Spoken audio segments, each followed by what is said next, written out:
တချိန်ကကျေးလက်ကျေးရွာလေးတစ်ခုမှာမောင်ဆိုတဲ့လယ်သမားလေးနဲ့သူ့မိန်းမမအေးဆိုတဲ့အမျိုးသမီးအတူနေကြပါတယ်။သူတို့မှာလယ်ကွက်သေးသေးလေးနွားနှစ်ကောင်ရှိပြီးစိုက်ပျိုးရေးလုပ်ကရိတ်ခါဝဝလင်လင်နဲ့ပျော်ပျော်ရွှင်ရွှင်နေကြပါတယ်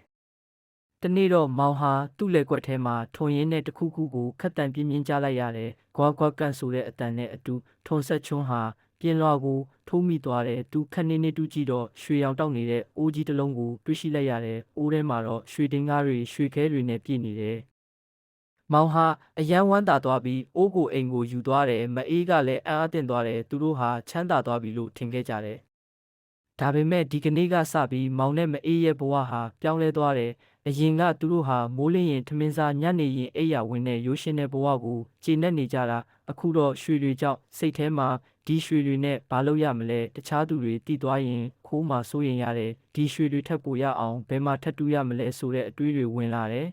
။မောင်ဟာလယ်ထွန်တာကိုမေ့သွားပြီးနေ့တိုင်းလယ်ကွက်ထဲမှာထပ်ပြီးရွှေတွင်းရှာတယ်။မအေးကလည်းအိမ်မှာပဲရွှေတွေကိုပဲရေတွက်နေတော့တယ်။အရင်ကလိုထမင်းချက်ဖို့အိမ်မှုကိစ္စလုပ်ဖို့စိတ်မဝင်စားတော့ဘူး။တရက်မှာကြေးရွာကလူကြီးတစ်ယောက်သူတို့အိမ်ကိုရောက်လာပြီးမောင်နဲ့မအေးမင်းတို့ဘာဖြစ်နေတာလဲအရင်ကလိုမင်းတို့မှာပျော်စရာတွေမရှိတော့ဘူးလားမင်းတို့မျက်နှာတွေမှာမှိုက်တိုင်တိုင်တွေနဲ့လိုမေးတယ်။မောင်ရီမန်ကအဖကျွန်တော်တို့ရွှေအိုးကြီးတစ်လုံးရတယ်ဒါပေမဲ့ဒီရွှေတွေကကျွန်တော်တို့ကိုပျော်ရွှင်မှုမပေးနိုင်ဘူးပို့ပြီးတော့တောင်ပူပန်တော့ကရောက်နေရတယ်လို့ပြောပြတယ်။အခါကပြုံးပြီးပြောတဲ့အသားတို့သမီးတို့ရေရွှေရတယ်ဆိုတာကောင်းတယ်ဒါပေမဲ့ရွှေကိုအလိုကြီးပြီးလိုက်ရှာရင်တော့စိတ်ချမ်းသာမှုကိုပေးမှာမဟုတ်ဘူးမင်းတို့အရင်ကရွှေမရှိလဲပျော်ပျော်ရွှင်ရွှင်နေနိုင်ခဲ့တာပဲ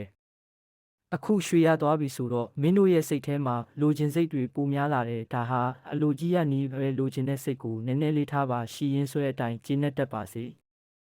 မောင်နဲ့မအေးဟာအဘကြီးရဲ့စကားကိုကြားပြီးနားလဲသွားကြတယ်သူတို့ဟာရွှေတွေကိုကြေးရွာအတွက်ចောင်းဆောက်ဖို့နဲ့လမ်းခင်းဖို့လှူဒန်းလိုက်ကြတယ်ပြီးတော့သူတို့ရဲ့အရင်လိုရိုးရှင်းတဲ့ဘဝကိုပြန်နေကြတယ်အဆုံးသတ်မှာတော့သူတို့ဟာရွှေမရှိခဲ့တဲ့အချိန်ကထပ်ပိုပြီးစိတ်ချမ်းသာပျော်ရွှင်နေကြတော့တယ်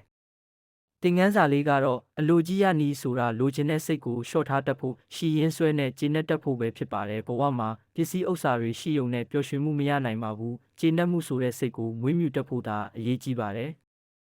ပုံမြင်လေးကိုပြီးဆုံးအောင်နားထောင်ပေးတဲ့အတွက်ကျေးဇူးတင်ပါတယ်အားလုံးကိုစိတ်နှစ်ဖြာကျန်းမာကြပါစေ